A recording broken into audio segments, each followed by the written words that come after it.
अस्सलाम वालेकुम guys, welcome back हो गया एक न्यू व्लॉग के अंदर। उम्मीद है कि आप सब खैरियत से होंगे। मैं आपका दोस्त मोहम्मद बिलाल। तो आज का व्लॉग शाम टाइम स्टार्ट करने का मकसद, क्योंकि मैं आज पूरा दिन घर था और कोई ख़ास व्लॉग बनाने का मौका नहीं मिला, तो ये सामने मेरे मोहल्ले का फूडी और शरारती लड़का जो मुझे बार बार कह रहा था कि आए चलें सारे बाज़ार चलते हैं, कुछ खाते पीते हैं।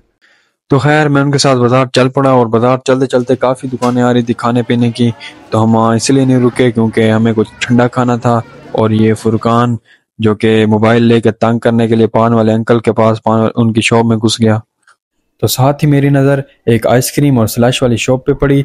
जब मैंने देखा तो अंकल के पास बच्चों की कसीर तादाद मौजूद थी जो कि स्लैश पीने के लिए और आइसक्रीम खाने के लिए आए हुए थे। तो मेरा भी दिल किया कि यार मुझे भी कुछ ना कुछ अंकल से ट्राई करना चाहिए।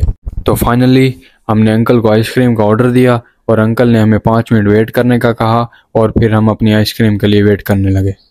और कुछ देर इंतज़ार करने के बाद देखें अंकल ने हमारी आइसक्रीम बनाना शुरू कर दी और फुरकान ने अंकल को आइसक्रीम के ऊपर चॉकलेट टॉपिंग का भी कहा। तो आइसक्रीम लेने के बाद हमारी नज़र स्लैश वाले कॉर्नर में पड़ी और साथ ही उसके सारे फ्लेवर भी पड़े थे। तो हमने अपनी मर्जी के 2 फ्लेवर सिलेक्ट करके अंकल को स्लैश का भी ऑर्डर दे दिया। तो स्लश और आइसक्रीम लेने के बाद हम घर को रवाना हो गए। तो गाइस एक चीज़ आप भी नोट कर रहे होंगे कि अचानक से मेरे बाल कहाँ चले गए हैं। तो बालों की कहानी यूं है कि इन बालों के लिए रोज़ मेरे घर में कुत्ते वाली होती थी।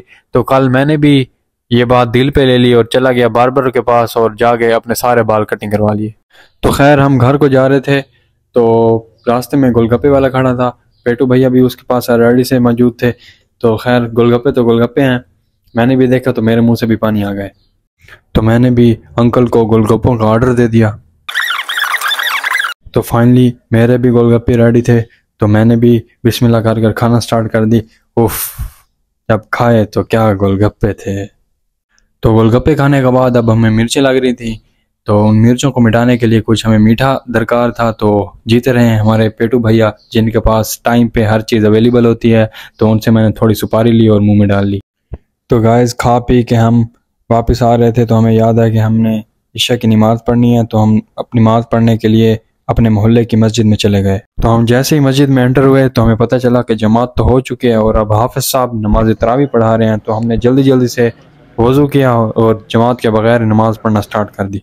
तो जैसे ही हम नमाज पढ़कर फारिग हुए तो हमें पता चला कि आज तो मस्जिद में ख़त्म है और सारे लोग ख़त्म के लिए पैसे जमा करा रहे हैं। तो हमने भी वहाँ पैसे जमा करा दिए।